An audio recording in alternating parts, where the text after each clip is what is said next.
fatofisaka intsony ray izao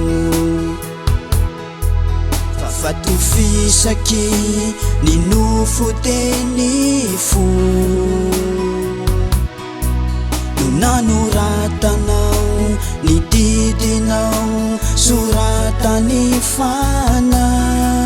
izay noheriny finonanao Jesosy fa voaforafo izay manaiky anao voasasa sy voadio ny teninao niara-maty taminao tamin'ny batisa ka velony anao de mpandresik'io izahay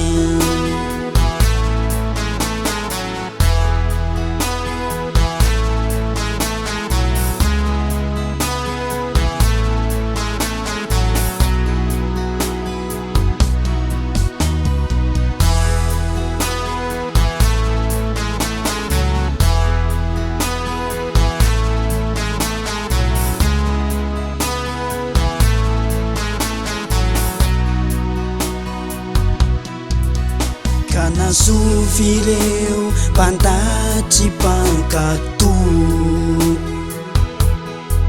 nanteniteny ka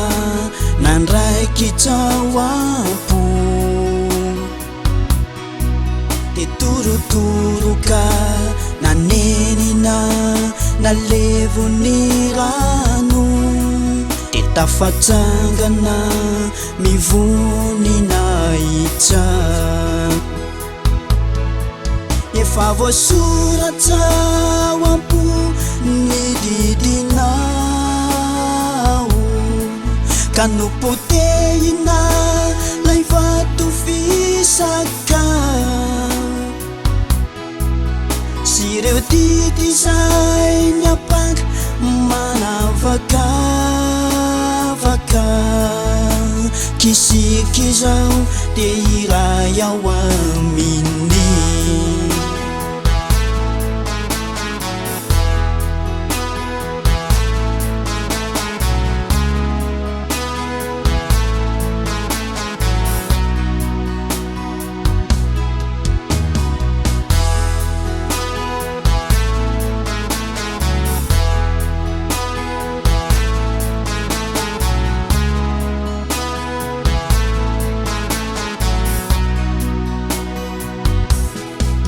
efa nitsitsaro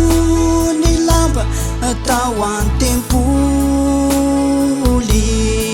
mampiavanantsika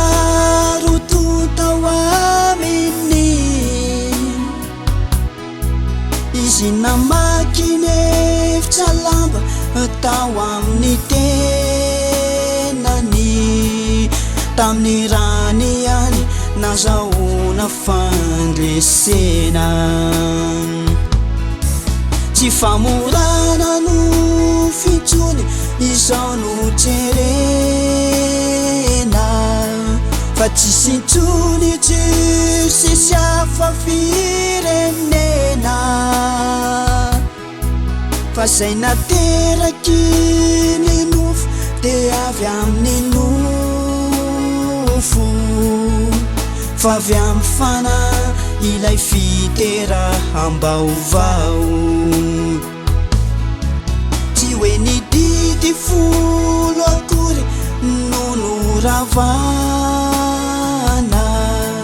fireo aby ty mpisoronana taloha zay sary lasa fombafomba sioka mavesatra tsy zanak'ondry intsony fa Jesosy maty ho anao tompo tsy zanak'ondry fa Jesosy maty ho anay Jehova tsy zanak'ondry fa Jesosy maty ho anay mpamonjy anao ry zanak'ondry de Jesosy matio anay mpanjaky anao lilay maherinay fe fatafatsanganay